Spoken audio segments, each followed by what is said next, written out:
রাতারাতি ফাঁকা বাংলার বহু বস্তি। এসআইআর এর ভয়ে কি ঘর ছাড়ছেন? এরা কি বাংলাদেশি? কি বলছেন সেখানকার বাসিন্দারা? শুনে নিন। এসআইআর আবহে নিউটাউন ছেড়ে চলে যাচ্ছে বাংলাদেশিরা। এমনটাই চিত্র নিউটাউন ইকো পার্ক 6 নম্বর গেট সংলগ্ন বস্তি এলাকায়। এখানে প্রায় 1000-এর উপরে ঝুপড়ি ঘর রয়েছে। সেখানে রাজ্যের বিভিন্ন প্রান্ত থেকে যেমন মানুষ এসে বসবাস করছে কাজের আশায়, ঠিক তেমনি বাংলাদেশ থেকেও বহু মানুষ এসেছে। কিন্তু এসআইআর ঘোষণা হওয়ার পর থেকে অনেকেই চলে গেছে রাতারাতি। দেখা গেল অনেক ঘর রয়েছে যেগুলো তালা মারা। অনেকেই যারা ক্যামেরার সামনে আসতে চায়নি, কেউ কেউ আবার বলতে গিয়ে ঢোক গিলছেন। মনে করা হচ্ছে নিউটাউনের বিভিন্ন প্রান্তেই অনেক বাংলাদেশি মানুষের বসবাস রয়েছে। কেউ কেউ চলে গিয়েছেন, আবার কেউ কেউ এখনো যেতে পারেননি।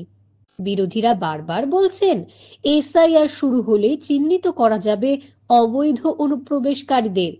এমন অনেক বাংলাদেশিকেও তালিকা থেকে বাদ দেওয়া সম্ভব হবে বলে সওয়াল করেছেন বঙ্গ বিজেপির নেতারা। এবার রাজ্যে এসআইআর বা বিশেষ নিবিড় পরিমার্জন প্রক্রিয়া শুরু হওয়ার পর দেখা গেল ফাঁকা হয়ে যাচ্ছে একের পর এক ঘর। তালা পড়ছে ঝুপড়িতে। ক্যামেরা দেখে কার্যত পালিয়ে যাচ্ছেন কেউ কেউ। কিন্তু কেন পালিয়ে বেড়াচ্ছেন তারা?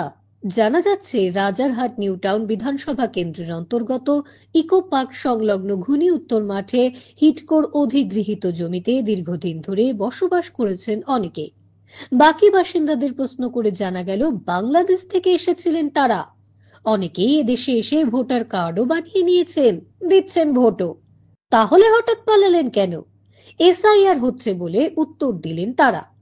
তৃণমূল নেতা মোহাম্মদ আফতাব উদ্দিনের বক্তব্য, গোটা 10 পরিবার কোথায় গিয়েছে জানি না। এখানে 30 বছর ধরে বসবাস করা মানুষও আতঙ্কে চলে যাচ্ছে। অন্যদিকে বিজেপির বক্তব্য, এসআইআর হওয়ার কারণে রাজ্যবাসী খুব খুশি। বিজেপি নেতা স্বপন রায়চৌধুরী বলেন, নিউটাউনের মতো এলাকায় বস্তি বসিয়েছে শুধু ভোট জেতার জন্য। তবে বলা যেতে পারে নিউটাউনের বিভিন্ন প্রান্তে অনেক বাংলাদেশ থেকে আসা মানুষের বসবাস রয়েছে। কেউ চলে গিয়েছে, কেউ এখনো যেতে পারেনি।